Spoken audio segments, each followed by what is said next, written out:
See this code, ये हमारे पास एक क्लास है एम्प्लॉय की। ठीक है, अब इस पे जाने से पहले मैं कुछ इनहेरिटेंस की टाइप और ये चीज़ देखेंगे। अब अभी तक आप पब्लिक प्रोटेक्टेड को प्राइवेट को देखते आ रहे हैं, आज मैं प्रोटेक्टेड को भी इंट्रोड्यूस करवाऊंगा। ये हमारे पास तीन डिफरेंट किस्म के एक्सेस मॉडिफायर है, इनको एक्सेस मॉडिफायर कहते हैं। अगर मैं पब्लिक रखता हूँ तो इट मीन्स जितने इसके अंदर मेंबर फंक्शंस या एट्रीब्यूट हैं वो सारे के सारे किसी भी जगह से एक्सेस किए जा सकते हैं डायरेक्टली। जब इसका आप ऑब्जेक्ट बनाएंगे एम्प्लॉय का, डायरेक्टली एक्सेस हो जाएगा। ठीक है, लेकिन अगर आप प्राइवेट रखते हैं जैसे हमारे पास पहले था प्राइवेट, तो ये सिर्फ इस क्लास की इस ब्रेसेस के अंदर अंदर सेलेक्ट होंगे। जहाँ ये ब्रेसेस स्टार्ट होती हैं करली ब्रेसेस, वहाँ से लेके जहाँ पे ये एंड होती है, सिर्फ इसके अंदर एक्सेस होगा। लेकिन अगर आप यहाँ पे लिख देते हैं प्रोटेक्टेड, तो ये इसके अंदर भी एक्सेस होंगे और जो इसकी चाइल्ड क्लास होगी उसके अंदर भी ये वाले एट्रीब्यूट या वो वाले मेंबर फंक्शन या वो वाले हमारे जो हैं एट्रीब्यूट सारे के सारे एक्सेस हो जाएंगे चाइल्ड के अंदर भी, अगर यहाँ पे आप इसको प्रोटेक्टेड रखते हैं। ठीक है, यहाँ पे अब हम देखते हैं एक और चीज़ जो मुझे यहाँ से मिली थी।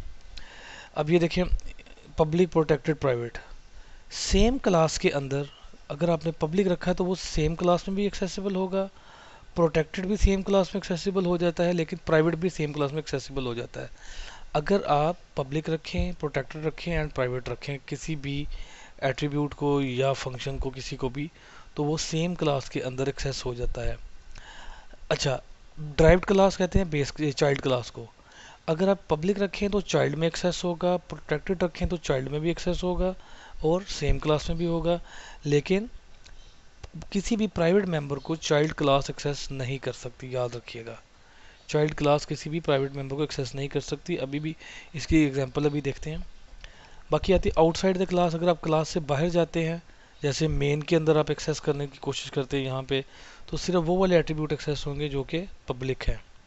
ठीक है जी, मैं यहाँ पे ट्राई करता हूँ एक्सेस करने की किसी प्राइवेट मेंबर को। यहाँ से एम्प्लॉय आईडी को, ये प्राइवेट मेंबर है, for example this is private, तो मैं कहता हूँ जी एम्प्लॉय एम्प और emp dot this is equals to this. ये आउटसाइड दी क्लास है, हम ऑब्जेक्ट बना के एक्सेस कर रहे हैं, तो यहाँ पे आपको कंपाइल टाइम एरर उस दे देना कि आप इसको एक्सेस नहीं कर सकते, दिस इज प्राइवेट।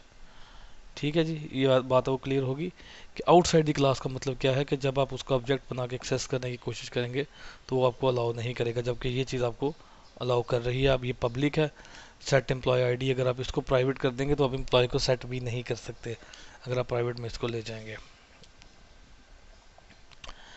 ठीक है, अब हम असल अपने टॉपिक की तरफ आते हैं, इनहेरिटेंस। तो ये मैंने एम्प्लॉय के एट्रीब्यूट लिखे, एम्प्लॉय आईडी, एम्प्लॉय नेम। अब मैं कहता हूँ जी मुझे इसके सेटर गेटर बनाने हैं, वो आपको आइडिया है, सबसे पहले ये बना लिया। इनहेरिटेंस कैसे करनी है, एम्प्लॉय, दूसरी क्लास बनाई मैंने ऑरली एम्प्लॉय, और मैंने ये कहा है कॉलन पब्लिक एम्प्लॉय। ये इसका सिंटैक्स है। तीन किस्म की इनहेरिटेंस होती है, पब्लिक, प्राइवेट, प्रोटेक्टेड। अभी हम इसका जिक्र करते हैं।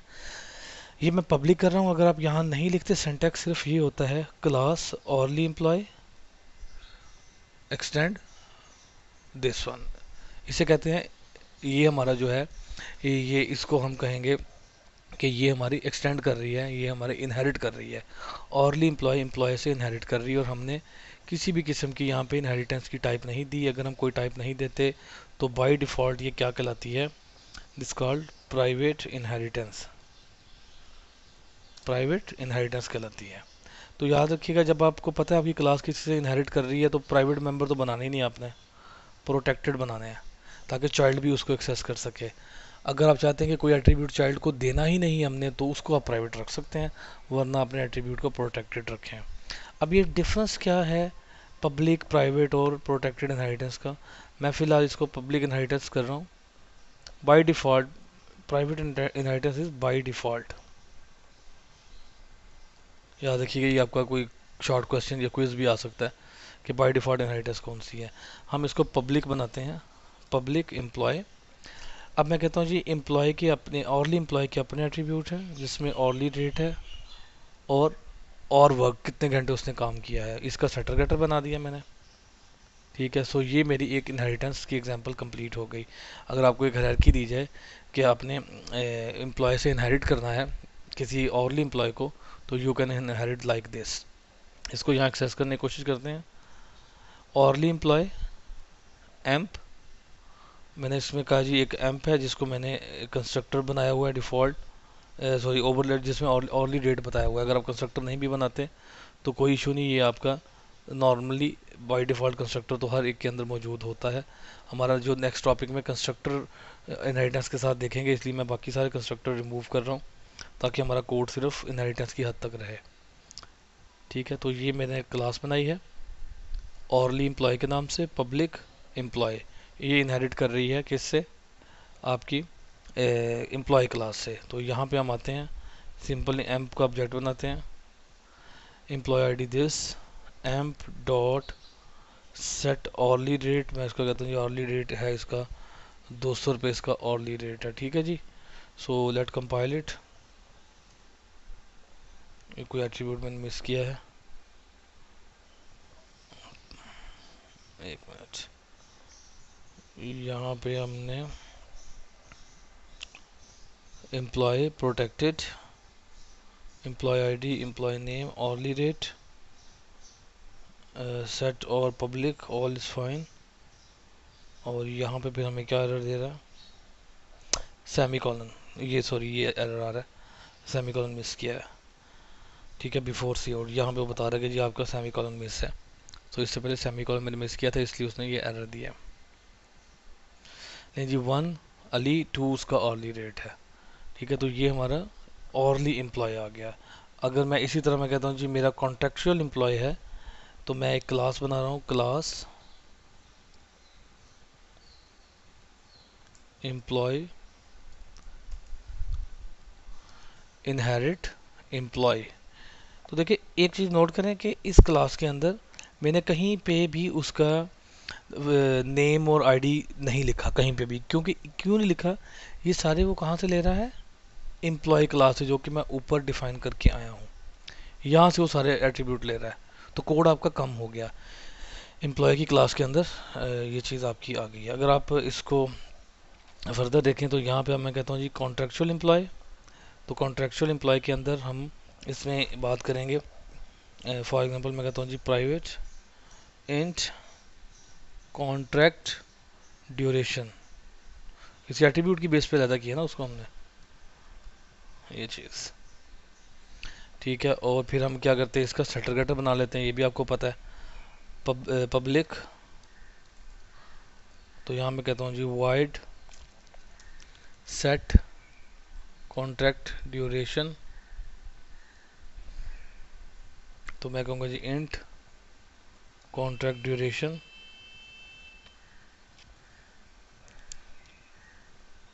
तो यहाँ पे हम आगे कहते हैं जी this dot contract duration is equal to contract duration int get contract duration. Okay, and then I say return this dot contract duration। ये देख लें जी, ये इसके अंदर कॉन्ट्रैक्ट ड्यूरेशन आ चुका है यहाँ पे। तो अब मैं कॉन्ट्रेक्चुअल एम्प्लॉय की क्लास बना रहा हूँ, मेन कॉन्ट्रेक्चुअल एम्प्लॉय, जिसमें ऑर्ली रेट का तो एरर आएगा, क्योंकि ये किसका एट्रीब्यूट है, ऑर्ली रेट एट्रीब्यूट है एम्प्लॉय, ऑर्ली एम्प्लॉय का। तो इसमें हम कहेंगे जी set duration, set contract duration. तो उसी के फंक्शन आप कॉल कर सकते हैं या अपना पेरेंट फंक्शन कॉल कर सकते हैं। तो मैं ऐसा कहता हूँ जी इसकी ड्यूरेशन है 2 कुछ भी हो सकता है, 2 ईयर, 2 मंथ, 2, फिलहाल 2 मैं इसको लेता हूँ, हम अज्यूम करते हैं कि ये इसकी 2 मंथ इसकी ड्यूरेशन है। तो यहाँ पे गेट, इस फंक्शन को कॉल करते हैं, गेट कॉन्ट्रैक्ट ड्यूरेशन, सेट नहीं करना, अब हमने गेट करना है एंड लेट एग्जीक्यूट इट। फिर दोबारा एरर आ रहा है इसमें, सेट एम्प्लॉय आईडी प्रोटेक्टेड। हाँ, अब ये एरर चेक करें क्या वजह हो सकता है। वजह ये है कि हमने एक बात की थी कि बाय डिफ़ॉल्ट इनहेरिटेंस क्या है हमारी, प्राइवेट इनहेरिटेंस हो जाती है, private is by default inheritance. तो इस केस में है क्या, ज़रा इसको एक बार देख लेते हैं, फिर मैं वापस आता हूँ। ये देखें जी हमारे पास 3 टाइप की इनहेरिटेंस है। अगर हम पब्लिक इनहेरिटेंस रखेंगे, when drive class from public base class, public member आपके पब्लिक रहेंगे, ठीक है, and protected member of the base class become protected member and the private member become never accessible, mean जो इसकी बाय डिफॉल्ट इनहेरिटेंस है वो आपकी रहेगी पब्लिक इनहेरिटेंस के अंदर। क्या होगा, जैसे आपने लिखा हुआ है वैसे ही रहेगा, पब्लिक पब्लिक रहेंगे, प्राइवेट प्राइवेट रहेंगे, प्रोटेक्टेड प्रोटेक्टेड रहेंगे। लेकिन अगर आप आते हैं प्रोटेक्टेड इनहेरिटेंस की तरफ, तो तब क्या होता है, पब्लिक और सॉरी जो हमारे पब्लिक और प्रोटेक्टेड मेंबर होते हैं वो प्रोटेक्टेड बन जाते हैं। ठीक है, जब हम प्रोटेक्टेड इनहेरिटेंस की बात करते हैं, protected class public and protected member of the class become protected member of the class derived class. ठीक है, इसी तरह प्राइवेट में क्या हो जाता है कि आके प्राइवेट के अंदर पब्लिक और प्रोटेक्टेड भी प्राइवेट बन जाते हैं। यानी अगर हम बाय डिफ़ॉल्ट इनहेरिटेंस की बात करें तो यहाँ आपने पब्लिक लिखा हो, प्रोटेक्टेड लिखा हो या प्राइवेट लिखा हो, ठीक है, इसके अंदर एम्प्लॉय के अंदर, ये जैसे एम्प्लॉय के अंदर आपने ये चीज़ें लिखी हैं, प्रोटेक्टेड लिखा है, ये पब्लिक है, सारे के सारे खुद ऑटोमेटिकली प्राइवेट हो जाएंगे, याद रखिएगा। ठीक है, सारे के सारे ऑटोमेटिकली प्राइवेट हो जाएंगे अगर आप यहाँ पे कुछ भी नहीं देते, नॉर्मल यानी प्राइवेट इनहेरिटेंस होती है तो एम्प्लॉय के जितने मेंबर्स हैं ऊपर वाले टॉप पे, आपने चाहे वो प्रोटेक्टेड डिफाइन किए हैं, पब्लिक डिफाइन किए हैं, सारे प्राइवेट हो जाएंगे। अगर आप यहाँ पे पब्लिक लिख देते हैं तो जैसे लिखा हुआ है ऊपर वही वाली एक्सेसिबिलिटी उसको नीचे मिलेगी कि एम्प्लॉय के प्रोटेक्टेड जो है वो हमारे इसके चाइल्ड के प्रोटेक्टेड बन जाएंगे, एम्प्लॉय के पब्लिक चाइल्ड के पब्लिक रहेंगे, एम्प्लॉय के प्राइवेट उसके प्राइवेट रहेंगे। अगर आप प्रोटेक्टेड बना देते हैं तो क्या होगा, प्रोटेक्टेड के अंदर वो आपके एम्प्लॉय के पब्लिक और प्रोटेक्टेड मेंबर जो हैं दोनों, प्राइवेट तो प्राइवेट रहेंगे लेकिन पब्लिक और प्रोटेक्टेड भी प्रोटेक्टेड बन जाएंगे, कोई भी आउटसाइड एक्सेस नहीं कर सकेगा सिवाय चाइल्ड क्लास के। सो यहाँ पे मैंने पब्लिक नहीं लिखा था तो इसलिए मेरी जो है कॉन्ट्रेक्चुअल एम्प्लॉय की क्लास ने एरर दिया कि भाई ये तो एक्सेसिबल ही नहीं है क्योंकि आपने by default inheritance private inheritance की है। So now we run it, तो इसमें वो आ चुका है आपका, बल्कि यहाँ पे हमें लिखना चाहिए था कॉन्ट्रैक्ट ड्यूरेशन, तो ये इसका कॉन्ट्रैक्ट ड्यूरेशन आ गया। एग्जीक्यूट, कंपाइल एंड रन, तो ये इसका कॉन्ट्रैक्ट ड्यूरेशन आ गया है।